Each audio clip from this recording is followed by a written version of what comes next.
Health plus programme 'ਚ ਅੱਜ ਅਸੀਂ ਤੁਹਾਨੂੰ ਲੈ ਕੇ ਚੱਲ ਰਹੇ ਹਾਂ ਆਈਵੀ ਹਸਪੀਟਲ ਜੋ ਕਿ ਨਵਾਂ ਸ਼ਹਿਰ ਵਿਖੇ ਸਥਿਤ ਹੈ। ਆਈਵੀ ਹਸਪੀਟਲ ਜੋ ਕਿ ਬਹੁਤ ਹੀ ਵੱਡੀ ਚੇਨ ਹੈ ਜੋ ਕਿ ਅਲੱਗ-ਅਲੱਗ ਜਗ੍ਹਾਵਾਂ ਤੇ ਮਰੀਜ਼ਾਂ ਨੂੰ ਸਿਹਤ ਸਹੂਲਤਾਂ ਦੇ ਰਹੀ ਹੈ ਤੇ ਮਰੀਜ਼ਾਂ ਦੇ ਲਈ ਇੱਕ ਵਰਦਾਨ ਸਾਬਿਤ ਹੋ ਰਹੀ ਹੈ। ਦੂਰੋਂ ਮਰੀਜ਼ ਇੱਥੇ ਪਹੁੰਚਦੇ ਹਨ ਤੇ ਆਈਵੀ ਹਸਪੀਟਲ ਵਿਖੇ ਆਪਣਾ ਇਲਾਜ ਕਰਵਾਉਂਦੇ ਨੇ।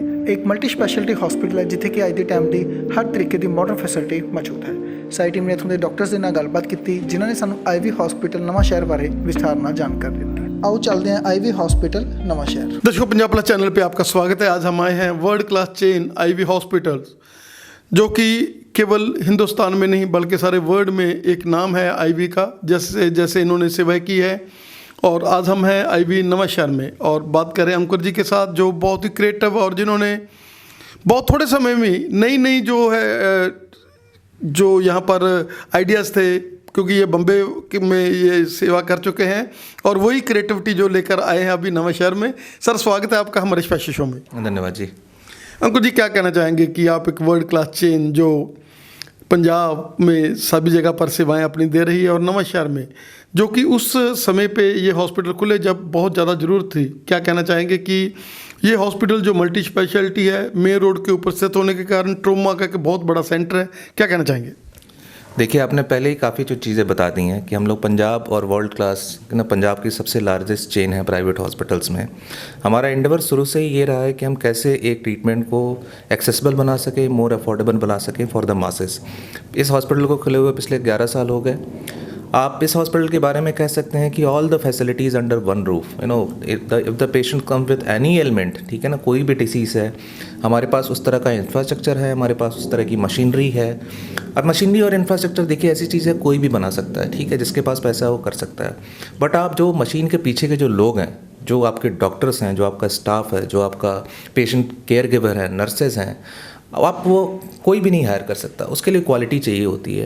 And I am very proud of the people that I have in my hospital, let it be the doctors and world class neurosurgeon, world class cardiologist, orthopedician, medicine, respiratory, pediatrician.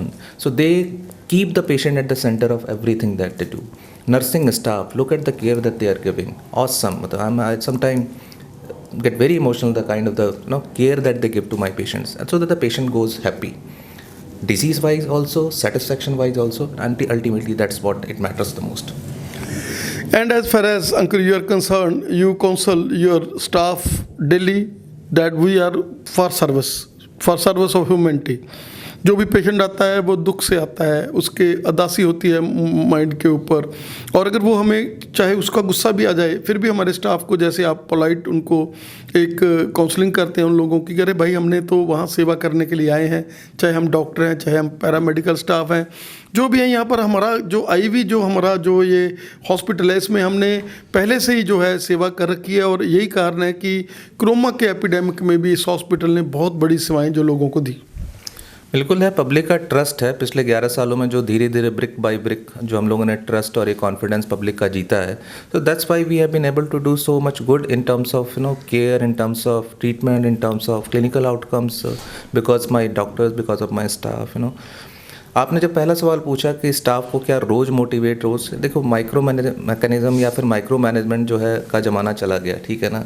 आपने अगर अपनी intent अपने staff को ठीक से बेच दी, अगर उन्होंने आप ख़रीद ली ठीक से, तो आपको रोज़ करने की ज़रूरत नहीं है। वो सेल्फ मोटिवेटेड लोग हैं, वो आपको बताएंगे कि सर आज थोड़ा सा यहाँ पे दिक्कत हुई बट हमने मैनेज कर लिया।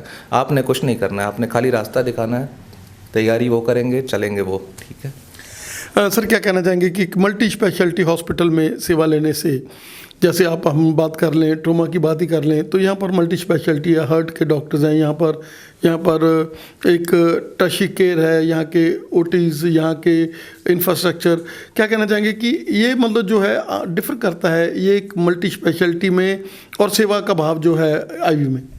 देखिए, मैं आपको एक छोटा सा एग्जांपल दूंगा कि जैसे एक रोड ट्रैफिक एक्सीडेंट का केस आपके पास आता है।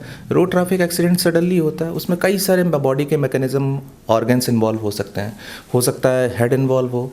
अब देखिए कॉम्प्रिहेंसिव सेटअप का फ़ायदा क्या होता है। अगर आपके पास हेड इंजरी है, आई have a neurosurgeon who is MCH qualified with 8 years of experience, वो आपके पास फैसिलिटी है। हो सकता है फ्रैक्चर हो बॉडी में, आई हैव ऑर्थोपेडिक 24/7 अवेलेबल। हो सकता है कुछ हार्ट के एलिमेंट हो, I have a cardiologist who has around 10 years of experience that too from PGI Chandigarh, ठीक है, DM कार्डियोलॉजिस्ट। सो एक मल्टी स्पेशलिटी हॉस्पिटल, एक कॉम्प्रिहेंसिव सेंटर का यही फ़ायदा होता है कि सारी मर्ज का इलाज जो है एक छत के नीचे, एक जो आपके पास काबिल लोग हैं, कुशल लोग हैं, एबल लोग हैं, जिनको एबल हैंड्स बोलते हैं, उनके द्वारा किया जा सकता है, ताकि पेशेंट को कहीं और भागने की ज़रूरत नहीं है कि मेरे को हेड का इलाज यहाँ पे हो गया तो कार्डियक के लिए मैं वहाँ जाऊँगा, फिर मेरे को ऑर्थो के लिए कहीं और जाना है, मेडिसिन के लिए कहीं और जाना है, तो पता चले CT स्कैन के लिए फिर कहीं और। तो you have a free facility under one roof, you don't need to go anywhere, just you come down to this hospital and just leave it to us, we will take care of it. Sir, जैसे आप लोग camps organise कर रहे हैं, आप लोग गांव जो हैं उनको अडॉप्ट कर रहे हैं, क्या कहना चाहेंगे कि आने वाले समय में और इसको जो क्वैद है जो कैंपों की, क्योंकि लोग जो है आज वो कई लोग ऐसे हैं जो नहीं भी आ सकते, जो पे नहीं कर सकते, उनके लिए फ्री चेकअप कैंप्स का अरेंजमेंट करते रहते हैं, और क्लब्स यहाँ के जो हैं नवां शहर के वो आपके साथ अटैच हैं, और वो लोग भी सेवा में आपके साथ ही अटैच रहते हैं, और वो आपकी सेवाएं लेते हैं। जब भी उनको लगता है कि हमने कोई भी कैंप लगाना है तो वो IV को जो है प्रेफर करते हैं। देखिए, हमारे जितने भी लोकल NGOs के एसोसिएशन हैं, let it be the lions club, let it be any other NGO who is influential and they are doing some good charity work, so हमारा कोलैबोरेशन उनके साथ में है। हम अपनी फ्री मेडिकल सर्विसेज जो है उनको कैंप्स में ऑर्गेनाइज करवाते हैं, अपने डॉक्टर्स, अपने MOs, अपना नर्सिंग स्टाफ हम उनको प्रोवाइड कराते हैं, फ्री रूटीन चेकअप्स भी हम उनको प्रोवाइड कराते हैं। खास करके विलेज एडॉप्शन की बात करें तो हमने कुछ विलेज एडॉप्ट कर रहे हैं जहाँ हम लोग ना मंथली कैंप करते हैं फ्री, और उनको हमने स्पेशल डिस्काउंटेड रेट्स पे उनका ट्रीटमेंट भी यहाँ पे मुहैया कराने की बात करी है।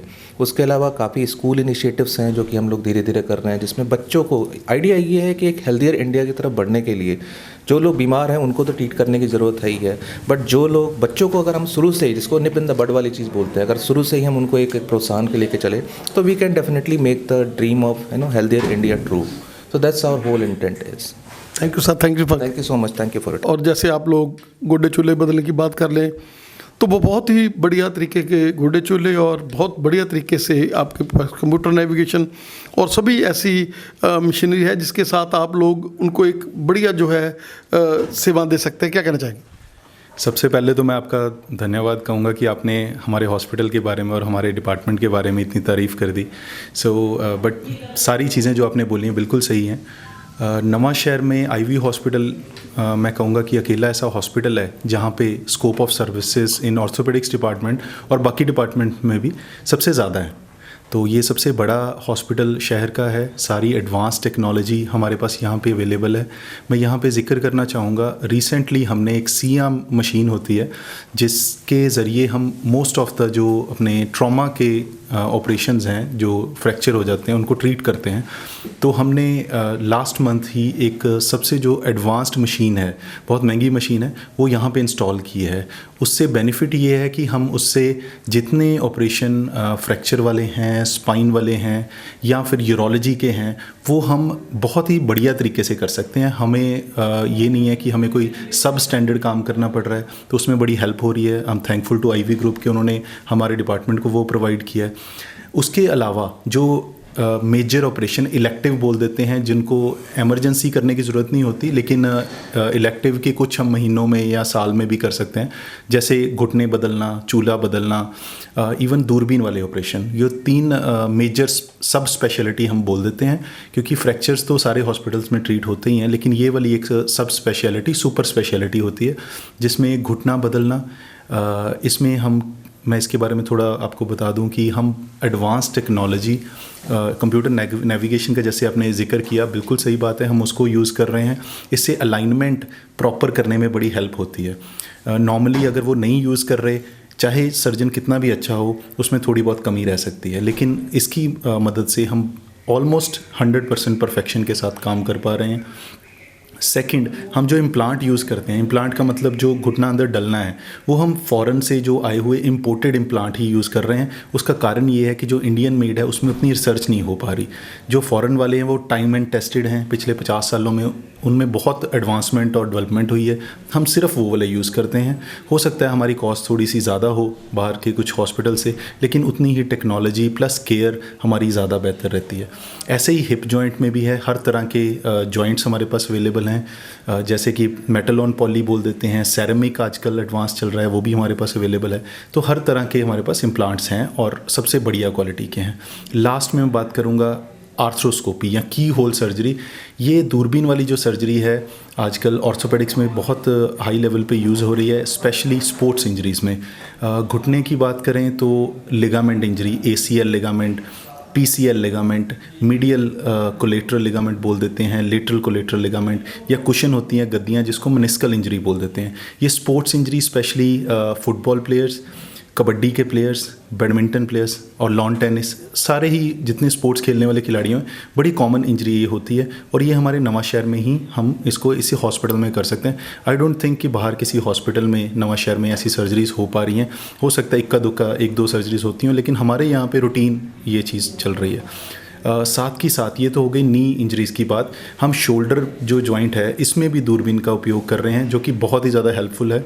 स्पेशली जैसे ओल्ड एज जो अपने पेशेंट्स हैं जिनमें रोटेटर कफ बोलते हैं, कफ मसल होता है एक, जब वो टीयर हो जाता है तो उसको रिपेयर हम दूरबीन के साथ कर देते हैं। और लास्टली जो यंग पेशेंट्स में बार बार जो मोडा है, जो अपना शोल्डर जॉइंट है उतरने के कारण हमारी जो इंजरी हो जाती है, लेब्रल टीयर या फिर बैंकार्ड टीयर, हम उनका रिपेयर भी दूरबीन के साथ यहाँ पे बड़े अच्छे तरीके से कर रहे हैं। सो ये एक बड़े इन शॉर्ट में सारी स्पेशलिटीज़ की एक बात कर दी, तो डिटेल्स बहुत सारी हैं, बट आई थिंक डॉक्टर साहब, we are really thankful to you कि आपने हमें एक वर्ल्ड क्लास चेन जिसके साथ आप जुड़े हुए हो, सेवा कर रहे हो। और सबसे बड़ी बात है कि आप एनर्जी लेवल्स, अभी 2 बजने का टाइम है लेकिन आपके एनर्जी लेवल्स अभी भी बिल्कुल फ्रेश लग रहे हैं। और हम चाहेंगे कि जैसे आप काउंसलर बहुत बड़े आए हैं, लोगों को काउंसल करते हैं कि भाई ये गुड्डे चोले बदलाना तो लास्ट रिजोर्ट है, आप अपनी सेहत का ध्यान रखें, खाने पीने का ध्यान रखें और एक्सरसाइज करते रहें थोड़ा सा, और इस सिनेरियो में अपने आप को बचा कर रखें। आपका हमें समय देने के लिए बहुत बहुत धन्यवाद सर। Thank you so much to Punjab plus. Energy level आपका भी पूरा हमारी जितना ही ज़ोरों शोरों पे है, तो सभी इकट्ठे होकर चलें तो अच्छा एक हम वातावरण दुनिया को दे सकते हैं। और अभी हम बात करें डॉक्टर तेज जी के साथ। सर, आपका स्वागत है हमारे स्पेशल शो में। थैंक यू जी, thank you so much, thank you so much for giving us opportunity. Sir, your DM cardiology, क्या कहना चाहेंगे कि आज का जो सिनेरियो है जिसमें साइलेंट जो अटैक्स हैं यंग ब्लडेड्स में बहुत ज़्यादा हो रहे हैं, क्या कहना चाहेंगे आप? देखो, इट्स ए एपिडेमिक, अगर हम इसको रियलाइज़ करें ना करें, but it's a epidemic which India is going through. जो वेस्टर्न कंट्रीज़ थी, आज से अगर US की देखें या तो 90s 20s 30s, वो उनकी देश इस कंट्रीज़, वेस्टर्न जो कंट्रीज़ हैं, इस स्टेज से निकल चुके ऑलरेडी। उनके कंट्रीज़ में भी बहुत से यंग अटैक होते थे, प्लाक रप्चर्स होते थे। वो इंडिया अब उस सिचुएशन में है कि ये सारा हो रहा है। ऐसा नहीं है कि कोविड के बाद ही हो रहा है, कोविड के बाद हम ज़्यादा सेंसिटिव हो गए, हम चीज़ों को रियलाइज़ करने लग गए। रोज़ किसी न किसी व्हाट्सएप ग्रुप में मैसेज आता है कि फला 40 साल का बंदा है, सडनली कार में जा रहा था, अटैक हो गया। अभी रिसेंटली कुछ फ्रेंड है मेरे जयपुर में या राजस्थान में और 1-2 जगह हैं, मतलब कहीं का भी आप सुन लीजिए, हर बंदे के पास कोई ना कोई एग्जाम्पल होंगे कि उनके कोई ना कोई नियर एंड डियर या आसपास के रिलेटिव यंग एज में सडनली एक्सपायर हो गए। Most of these events are acute coronary events. Acute coronary event क्या होता है कि जो हार्ट की ब्लॉकेजेस होती हैं हमारी, वो आर्टरीज़ के अंदर पहले एक फैटी स्ट्रीक होती है, फैट जमना शुरू होता है, धीरे धीरे वो प्लाक का फॉर्म लेती हैं, उसके बाद धीरे धीरे बढ़ते बढ़ते बढ़ते वो सिग्निफिकेंट स्टेनोसिस बनती हैं।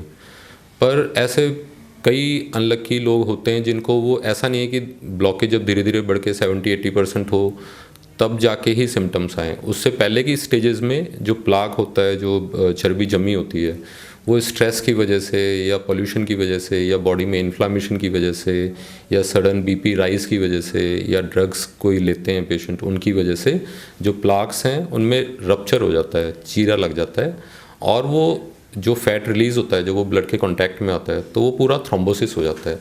तो जो चीज़ बिल्कुल साइलेंट है, कभी क्योंकि वो प्लाक इतना बारीक होता है, ब्लड फ्लो आराम से जा रहा होता है, प्लाक ने कभी ऑब्स्ट्रक्शन किया नहीं ब्लड फ्लो को, तो कभी पेशेंट को चेस्ट पेन होगा ही नहीं, पता ही नहीं लगेगा। और वो प्लाक्स को डायग्नोस करने का कोई बेहतर तरीका भी नहीं है।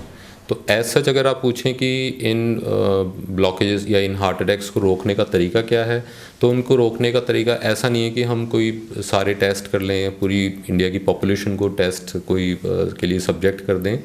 इसके लिए बेस्ट है कि जो हेल्दी लाइफस्टाइल है, प्रिवेंटिव जो कार्डियोलॉजी जो आजकल बड़ी अपकमिंग फील्ड है, उसको फॉलो करें, जो रिस्क फैक्टर्स हैं उनको रिड्यूस करें। जब हम रिस्क फैक्टर्स को रिड्यूस करेंगे तभी ऐसे सडन कार्डियक डेथ जो कम्युनिटी में हो रहे हैं वो कम होंगे, अदरवाइज इसका और कोई चारा नहीं है। दूसरा ये होता है कि जब बंदा 30-35 के एज पे हो जाए तो उसके बाद जो सर्टेन रिक्वायर्ड टेस्ट होते हैं, जैसे अपना lipid profile, sugar, cholesterol, smoking के हैबिट्स, इन सब को कंट्रोल करें, अपना वेट ना बढ़ने दें। खास करके जैसे जो एब्डोमिनल ओबेसिटी होती है, पेट का जो मोटापा होता है, वो ज़्यादा एक बड़ा रिस्क फैक्टर है। तो ये धीरे धीरे रिस्क फैक्टर कंट्रोल करके ही ये हार्ट अटैक्स को कंट्रोल में लाया जा सकता है। But it's a major problem हमें रियलाइज़ इसलिए नहीं होती क्योंकि ऑन एंड ऑफ इधर उधर इतनी बड़ी पॉपुलेशन है, छोटे मोटे केसेस होते हैं। बट अगर हम टोटल नंबर देखें पिछले कई सालों में, पूरी कार्डियोलॉजी फ्रेटर्निटी, पूरी कार्डियोलॉजी जो भी प्रैक्टिस करते हैं, दे ऑल नो कि we are going through epidemic.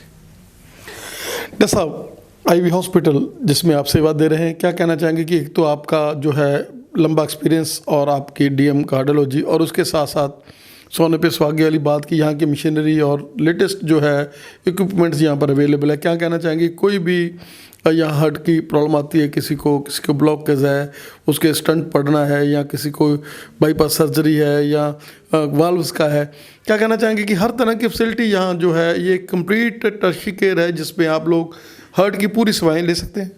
हाँ, डेफिनेटली, बहुत अच्छा आपका सवाल है। हमारा जो ऑर्गेनाइजेशन का मिशन है और जो डॉक्टर्स एसोसिएटेड हैं उनका जो एक विज़न है वो यही है कि नवांशहर रीजन में, जो कि इतना बहुत डेवलप्ड एरिया है नहीं, मेडिकल फैसिलिटीज़ इतनी है नहीं। जब आईवी ग्रुप यहाँ आया था 2011-12 में, उस टाइम पे अगर देखा जाए तो जो वे क्लिनिकल प्रैक्टिस या मेडिसिन प्रैक्टिस होती थी वो ठीक थी, बहुत अच्छे डॉक्टर्स भी थे, बट फिर भी एक एरिया को उस तरह की वर्ल्ड क्लास फैसिलिटीज़ की ज़रूरत थी। तो अगर कार्डियक डिपार्टमेंट की बात करें, यहाँ हमारे पास सबसे बड़ी एडवांस्ड कैथ लैब है पूरे एरिया की। हमारे पास IABP बलून्स हैं, बहुत हमने ऐसे प्रोसीजर्स, ऐसे एडवांस टेक्निक्स यहाँ की हैं जो पूरे पंजाब या नवांशहर में फ़र्स्ट टाइम हुआ है। जैसे यहाँ CRT इम्प्लांटेशन होता है, जिनका हार्ट फेलियर होता है, उनके लिए टेक्निक्स हमने यहाँ इम्प्लांट किए हैं। किसी को स्ट्रोक हो गया, पल्मोनरी एम्बोलिज्म हो गया, क्लॉट्स हो गए, हाथ में गैंग्रीन हो गया, वो सारी फैसिलिटीज़ यहाँ पे हैं। हार्ट की जो सर्जरीज़ होती हैं, वॉल रिप्लेसमेंट होते हैं, थोरैकोटोमीज़ होती हैं, लंग की सर्जरीज़ होती हैं, हार्ट की बाईपास सर्जरीज़ होती हैं, वो यहाँ पे हमारी टीम है। पूरा एक क्रिटिकल केयर डिपार्टमेंट है। ऐसा नहीं है कि हार्ट का ऑपरेशन कर दिया बस हार्ट का डॉक्टर होना चाहिए, बाकी कोई टीम मेंबर नहीं। हमारी सक्सेस के पीछे हर एक बंदे का रोल होता है, राइट फ्रॉम ट्रेन नर्सेज जो कि पूरी डेडिकेटेड नर्सेज होती हैं, कार्डियक केयर या CCU केयर में या हार्ट की केयर में पूरे स्पेशलाइज होते हैं वो। उसके बाद हमारा क्रिटिकल केयर डिपार्टमेंट है, हमारे एनेस्थेटिस्ट यहाँ राउंड द क्लॉक होते हैं, वो पोस्ट ऑपरेटिव केयर में बहुत हमारी हेल्प करते हैं। हमारा काम होता है ऑपरेशन किया, उसके बाद बहुत बड़ा रोल सपोर्टिव स्टाफ का होता है। तो पूरी टीम यहाँ अवेलेबल। बहुत प्रोसीजर्स नवांशहर में हमने फ़र्स्ट टाइम किए हैं जो कि इस रीजन में कभी हुए नहीं हैं। मैनेजमेंट का हमें पूरा सपोर्ट है, और ऐसा नहीं है कि हम सिर्फ प्रॉब्लम आई उसको ट्रीट करने के लिए एडवांस लेवल्स दे रहे हैं। हम we are also keeping our head up, हम देख रहे हैं कि हम कोई चीज़ मिस तो नहीं कर रहे, और हमेशा हमारी एक आदत है कि हम अपना आगे वे फॉरवर्ड तो देखते ही हैं, बट हम पीछे मुड़ के और साइडों में मुड़ के भी देख लेते हैं कि कोई चीज़ छूट तो नहीं रही। तो उसके लिए एक मैं आपको एग्जांपल देना चाहूँगा कि उसके लिए हमने विलेज हेल्थ इनिशिएटिव शुरू किया था, जो कि हमारी एक सोच है कि प्रॉब्लम्स तो आ रही हैं, हम प्रॉब्लम्स कैसे भी प्रॉब्लम्स को डील करने के लिए we are well equipped, but problems ना आए उसके बारे में लोगों का कई बार नज़रिया नहीं जाता। तो उसके लिए हमने विलेज हेल्थ इनिशिएटिव शुरू किया था कि जो रिस्क फैक्टर्स मैं आपसे बात कर रहा था कि जो एकदम से सडनली कम्युनिटी में यंग पेशेंट्स एक्सपायर हो जाते हैं, तो उन रिस्क फैक्टर्स को हम कैसे कंट्रोल करें। तो हमारा एक विलेज हेल्थ इनिशिएटिव प्रोग्राम है जिसमें हम हर महीने के लिए कोई ना कोई एक विलेज को फ्री कंसल्टेशन देते हैं और रिस्क फैक्टर्स को रिड्यूस करने की कोशिश करते हैं। Thank you sir, thank you. Thank you. Doctor Gaurav Sharman ji के साथ जो MCH हैं और न्यूरोसर्जन हैं। सर, स्वागत है आपका हमारे स्पेशल शो में। सर थैंक यू, बहुत बहुत कीमती टाइम निकाल के यहाँ पे आने के लिए आपका और आपकी टीम का मैं तहे दिल से स्वागत करता हूँ।